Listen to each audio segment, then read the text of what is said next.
Hey guys, Dan Murphy here, and in the next several videos what I want to do is I want to talk about ETFs, basically just hold an online boot camp, and I'm really going to give you I'll start with the basic overview, but I want to get into a lot of the nitty-gritty on how to really trade these ETFs, and also some of the biggest pitfalls that I've ever seen in any kind of exchange traded product, whether it's futures, what have you. And this is something that I've seen time and time again, people overlooking. So I really want to go into a lot of different things. I'm not going to have a lot of time in this particular video, but let me just go ahead and start at the top.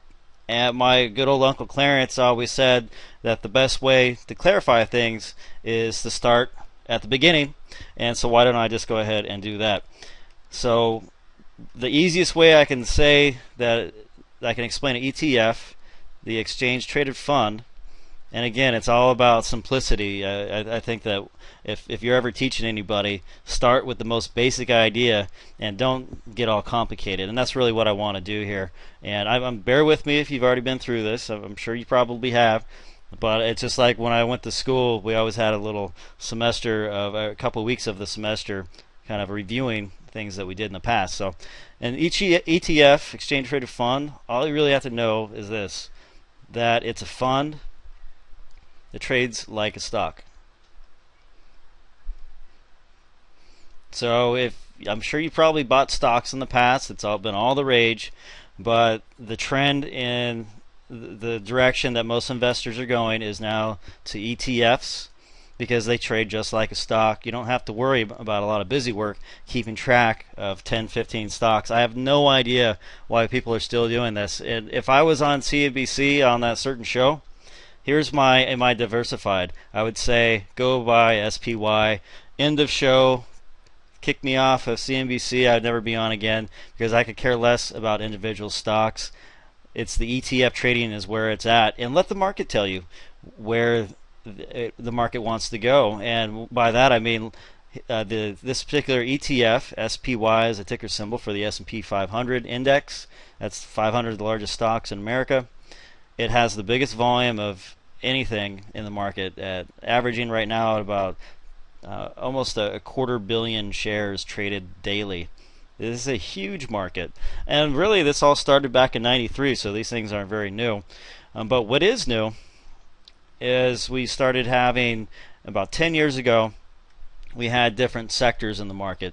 So all of a sudden, when tech was all the rage, you had the semiconductor holders come out. SMH is a symbol for that. Has several different basically what these ETFs do is they buy several stocks in an index, or in the case of the S&P 500, they buy all 500. And semiconductors, if you want to be exposed to stocks like Intel, you would buy the semiconductors if you thought that was going to go up or down or whatever, because you can play these both ways. As a trader, you can go long and you can go short, and so there's money to be made as long as you get the timing right. Timing is everything in trading.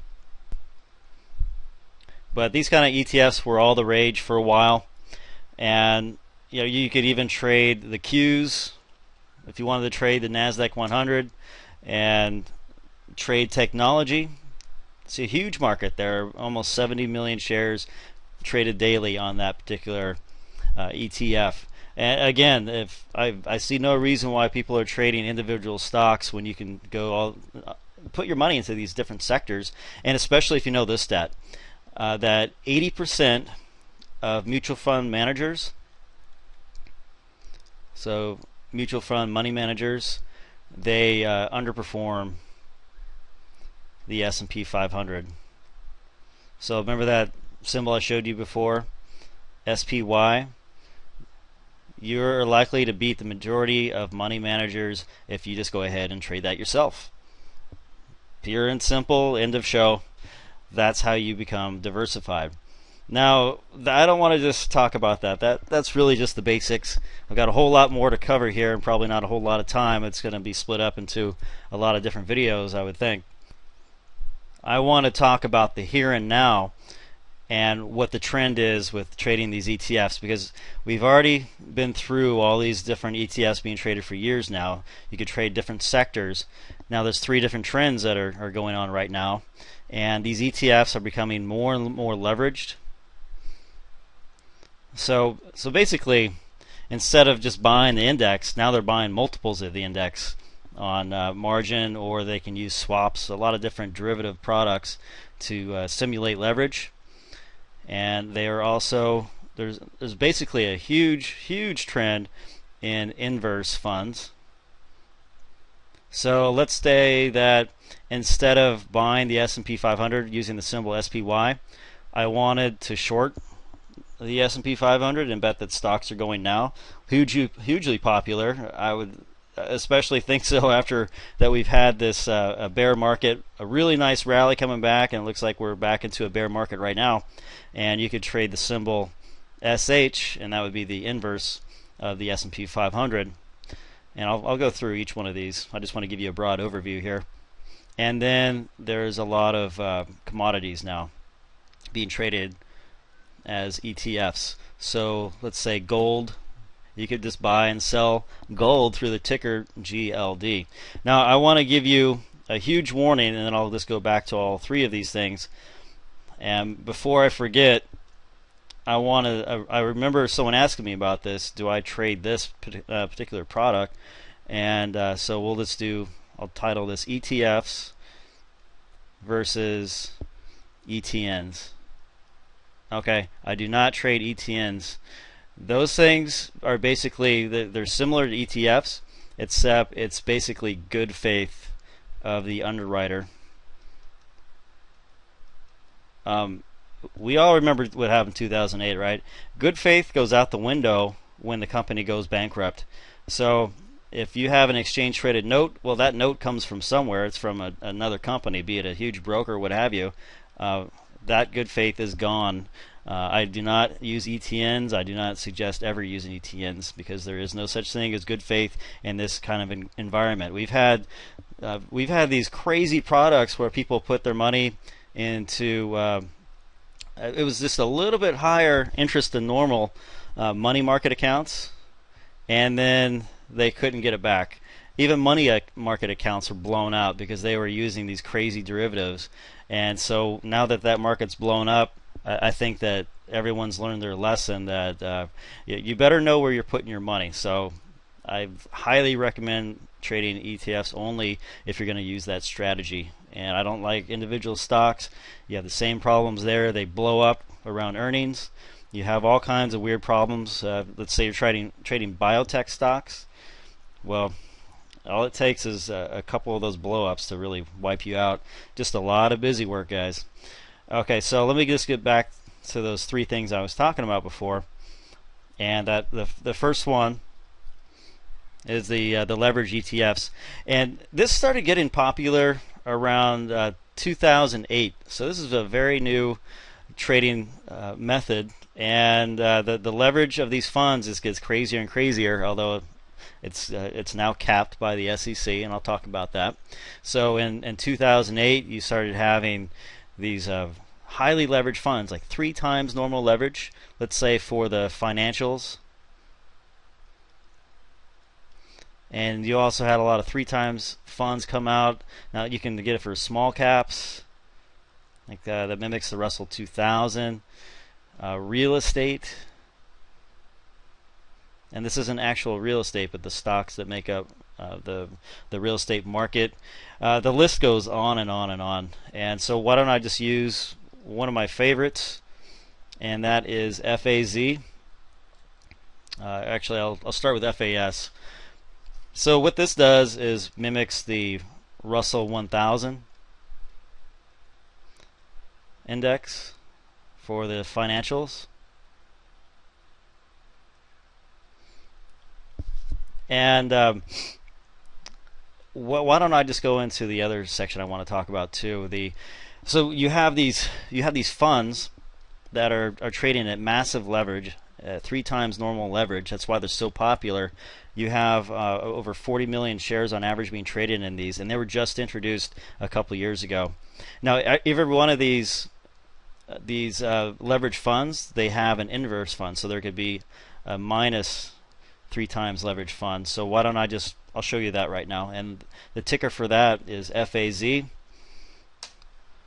So these are inverses to each other. When one goes up, the other one goes down, so it's a twin. And these twins bring up probably the biggest problem I've ever seen in any kind of trading instrument, what have you. When you combine leverage with these inverse funds, or just leverage by itself,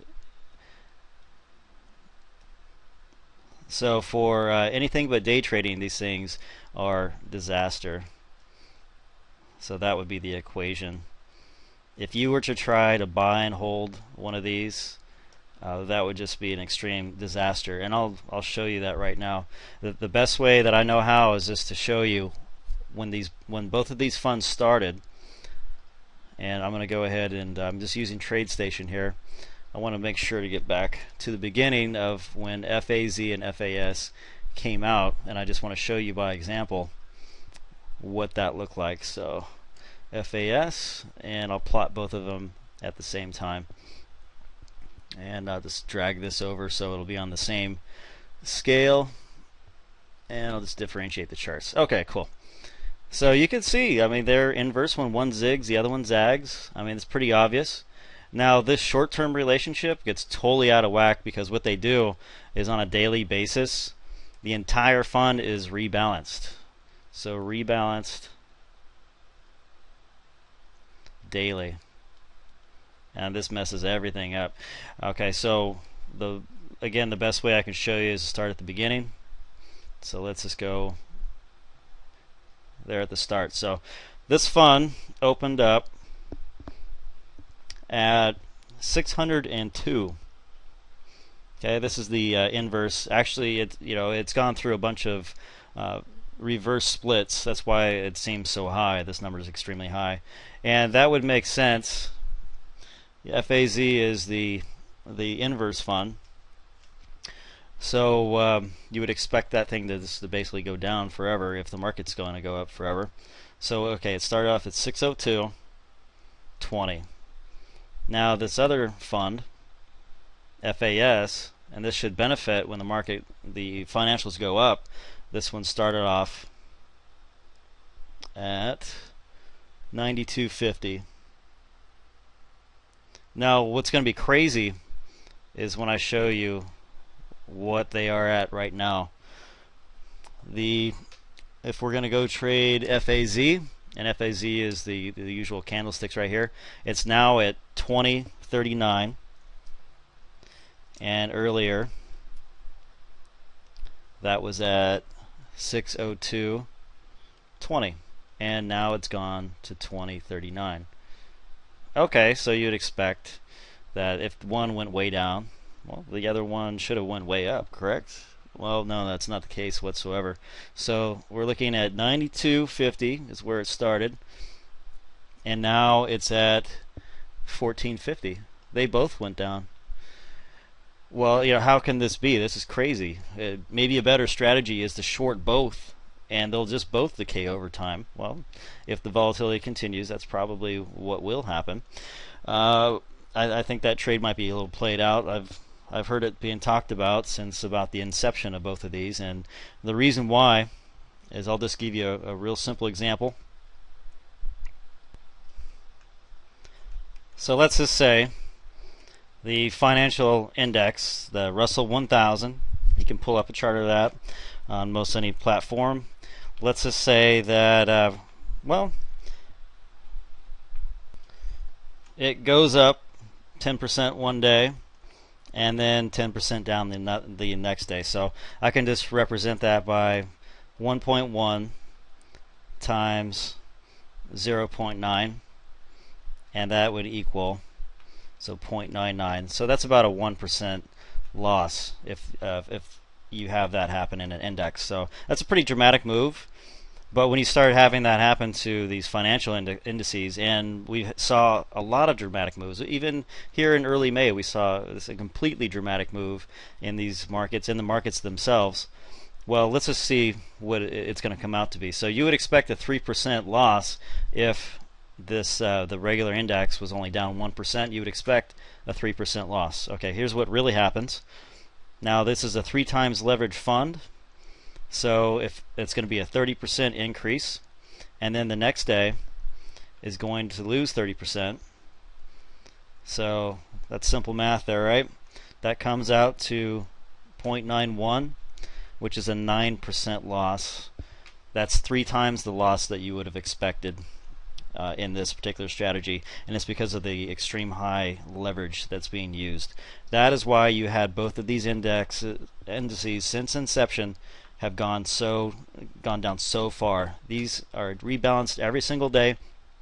If you are trading for more than a day trade, you're going to experience some of this problem right here. If you are trading for like longer swing trades of several weeks, you're definitely going to lose money over time. It's a lot like option decay. Just over time you're just going to lose your butt, and that's because these markets are so volatile, and you will see moves like this. And so over time, the better strategy was just to short both of these things. So I really want to point that out. It's a huge deal to make. I have people asking me all the time, hey, can I trade these other symbols with your smart money indicator, which is a long-term timing model where it's gone one direction or the other for over a year at a time? The answer is clearly no. You do not want to trade these leverage ETFs for anything more than officially a day trade. You can get away with swing trades, but even then I would be very careful on that. Now, I'm running out of time here. I didn't want to make this video too long. What I want to do now is switch over to what I was talking about before, and that's the fact that you can now trade commodities with these ETFs, and that's a huge trend that's going on right now, just as big as the trend that's going on in the leveraged and inverse funds. And in fact, there are inverse and leveraged funds on the different commodities, like gold, for instance. So here's the ETF for gold. Symbol is GLD right here, and that tracks the underlying price of gold. And you even have the leveraged ETFs on these two. DGP would give you a double leverage long on gold, and then DZZ would be the inverse on that. Let me type that in there. And so far, these have not caught on quite as well as the anything that related to the financial market. The indices on for American markets, such as the S&P 500, real estate, small caps, and the financials that I've shown you. If you just look at the volume, it's just not quite there yet, and especially DZZ, that's pretty poor. DGP, that's kind of shrinking as well. But you still have a lot of volume over in gold itself in this more popular ETF, one of the top 100 in all the ETFs traded, with on average about 10 million shares per day right now. And you can trade all kinds of things now. Silver, SLV, you can trade, let's see, palladium. That's a new one. No volume there yet, though. That's why I always want you to look. And that's one of the biggest tips I can give you, is to always look at the volume here. You're going to get smacked around, even just trading a few hundred shares. There's going to be a big spread between the bid and ask, so you're going to end up paying some really poor prices for you. But some of the other big ones, you could even trade the dollar. The symbol UUP, U up, and volume is pretty decent there. You can it's instead of going to the crazy forex market, you can now trade via the ETFs. There's a lot less shenanigans going on since it's a highly regulated market, and a lot of I really discourage, even though I know they're doing a lot more to regulate the whole industry, I do discourage a lot of people from trading on forex. Just because it does seem like it's still the Wild West, where your brokers are actually trading against you in a lot of these firms. So highly regulated now in the United States. I'm just still kind of steering away from it for now, or the foreseeable future, just because you can trade with these different ETFs. So this is the most popular one right now. There's not a whole lot of interest quite yet in trading ETFs with currencies, but it is something to look into, and it's probably going to pick up in the coming years here. And we could trade oil, USO, and even natural gas, which has really been falling like a rock for years now. And if I just show you that chart, boy, that thing has just been falling for a long time. I guess there's a lot of reserves in natural gas. So I know that some Pickens plans have been laid down. That's just not catching on at all yet. So we'll see what happens with that. So just overall, what I really wanted to do in this video is to show you a lot of the pitfalls and a broad overview in trading ETFs, and I'm going to get into a lot more of the nitty-gritty in the next coming videos. And just to review, it was a big say no to ETNs. I don't want to trade those because I don't have faith in just one company. And that I think 2008 really just showed us that there's a lot of shenanigans that go on with just one company, and that stock trading. Okay, I think stock trading in general is going to be gone. You don't really need to trade a whole bunch of stocks to be diversified. You can trade sectors if you really want to get kind of crazy with it, or you could just go ahead and just trade the entire index if you want to become diversified and do long-term, not trading but investing, because the fees are very low. And I'll get into that in the next video. And then also, especially with the leverage funds that are rebalanced daily, no to anything more than a couple-day hold. That example that I gave you with FAS, FAZ, I think should have explained that as clear as possible, that they're very poor for long-term trading, or not just trading, but more of investing. They're horrible vehicles if you want to do that. And of course, watch the volume. There's so many ETFs out there. Not all of them are catching on yet. Need to make sure they're trading at least a couple million shares on average. That would be preferable. Otherwise, especially if you have a large account, you can really move these markets around, and you're going to get some poor slippage. And slippage and commissions, these are huge. So slippage, I want to make sure I define this to everyone, is just the bad fills.